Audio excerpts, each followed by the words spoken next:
আসসালামু আলাইকুম রহমতুল্লাহি ওবরাকাতু। প্রিয় বন্ধুগণ, আপনাদের জন্য নিয়ে এসেছি তাইসিরুল কুরআন কায়দা থেকে পর্ব ১৬। এই পর্বে আমরা শিখব মদের হরফ তিনটি, আলিফ, ইয়া, অও। মদ অর্থ টানিয়ে পড়া, আমরা যে টানিয়ে পড়ি এক আলিফ, তিন আলিফ, চার আলিফ। তো মদের হরফ তিনটি, আলিফ, ইয়া, অও। এই তিনটে হরফ ভালোভাবে মুখস্থ করে নেবেন। তারপরে আসেন, জবরের বাম পাশে খালি আলিফ মদের হরফ, ডান দিকের হরকতের উচ্চারণ এক আলিফ টানিয়ে পড়িতে হয়।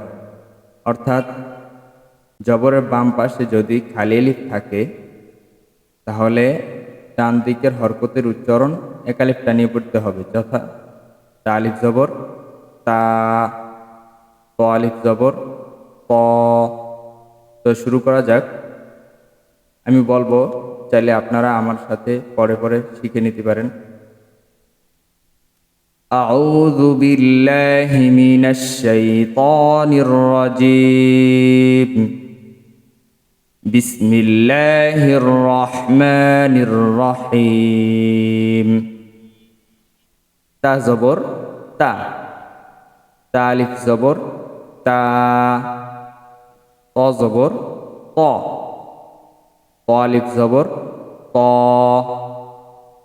সা জবর সা, সা আলিফ জবর সা, সিন জবর সা, সিন আলিফ জবর সা, সদ জবর স, সত আলিফ জবর স, শিন জবর শা, শিন আলিফ জবর শা, হা জবর হা, হা আলিফ জবর হা, হা জবর হা, হা আলিফ জবর হা, ওয়াও জবর ওয়া, ওয়াও আলিফ জবর ওয়া, কফ আলিফ জবর ক, লাম জবর লা, কলা।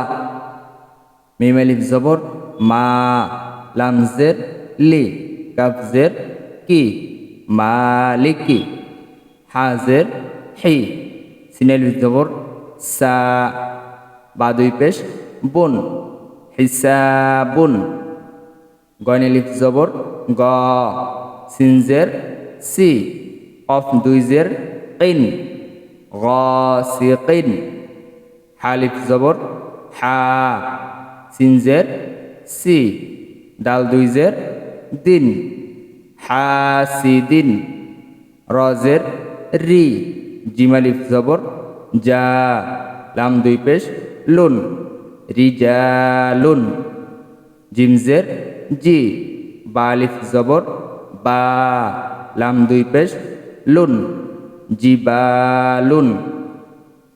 কাফ জের কি, র আলিফ জবর র, মিম দুই জের মিন, কি র মিন। খ জবর খ, লাম কফ জবর লাক, নুন আলিফ জবর না, খলাক না। র জবর র, ফা আইন জবর ফা, নুন আলিফ জবর না, রফা না। লাম জবর লা, দাল ইয়া জবর দাই, নুন আলিফ জবর না, লা দাই না। লাম জবর লা, কাফ আলিফ জবর কা, নুন জবর না, লাকানা। তো আশা করি বুঝতে পারছেন। তো আপনারা উচ্চারণগুলি ভালোভাবে পরে পরে শিখে নেবেন। আশা করি ভালো থাকেন, সুস্থ থাকেন। আসসালামু আলাইকুম রহমতুল্লাহি ওবরাকাতুহু।